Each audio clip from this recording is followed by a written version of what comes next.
বর্তমান যারা সরকার হচ্ছেন তাদেরকেও বলতে চাই, এখন করণীয় 1 নম্বর করণীয় হচ্ছে এদেশের জাতীয় সঙ্গীত বাতিল করতে হবে।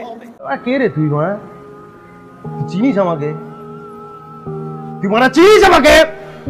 জাতীয় সঙ্গীতে ঠাকুর যতবার বলেছে ওমা তোমার আকাশ তোমার বাতাস, ততবার ঠাকুর কালিমাকে বলেছে ओ भाई मारो मुझे, मारो मारो मुझे, मारो मारो। नहीं ये मजाक हो रहा है, 1 सेकंड यार, मजाक हो रहा है। ও কালিমা তোমার আকাশ তোমার বাতাস। What? What? What? What? What?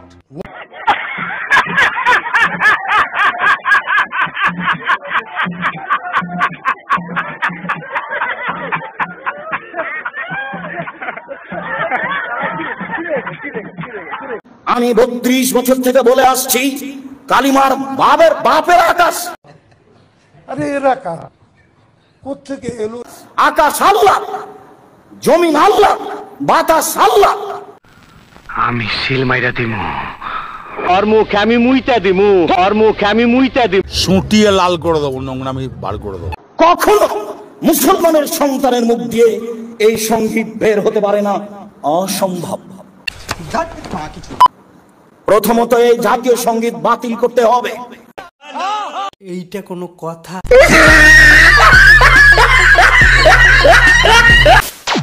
বাংলাদেশের জাতীয় সঙ্গীত বর্তমানে এটি একটি ট্রেন্ডিং টপিক কিংবা বিতর্ক প্রতিযোগিতাও বলতে পারেন।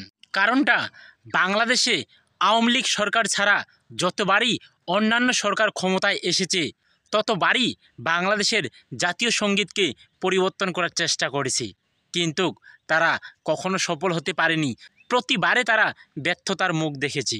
2024 সালে এসেও আবারও এরা জাতীয় সঙ্গীতকে পরিবর্তনের পায়তারা করতেছে, চেষ্টা চালাচ্ছে। বাংলাদেশে যারা বসবাস করতেছেন আপনাদের কাছে প্রশ্ন, আসলে কি এই জাতীয় সঙ্গীতটা পরিবর্তন করতে পারবে? প্রশ্নটা আপনাদের কাছে। ধরেই নিলাম যে এরা জাতীয় সঙ্গীতটাকে পরিবর্তন করলো, কিন্তু পরবর্তীতে আপনারা কি ভাবতেছেন যে পরবর্তীতে আওয়ামী লীগ সরকার কি ক্ষমতায় আসবে না? কিন্তু যখন আওয়ামী লীগ সরকার ক্ষমতায় আসবে তখন আবারও জাতীয় সঙ্গীত কি পরিবর্তন করা হবে, নাকি যেটা পরিবর্তন করে দেওয়া হবে সেটাই থাকবে? বাংলাদেশে এখন বিতর্ক শুরু হয়ে গেছে। জাতীয় সঙ্গীত নিয়ে দুটো দল দেখা যাচ্ছে, একটা জাতীয় সঙ্গীতের পক্ষে আর একটা জাতীয় সঙ্গীতের বিপক্ষে। আমি অনেক ভিডিওতে দেখেছি অনেক বড় হুজুর কিংবা অনেক মুসলিম ভাইয়েরা বলতেছে যে জাতীয় সঙ্গীতটা একটা হিন্দুর লেখা, এবং জাতীয় সঙ্গীতে যে ও মা বলা হয়েছে, মায়ের কথা বলা হয়েছে, এই মা নাকি আমাদের কালী মা, আমাদের দুর্গা মা।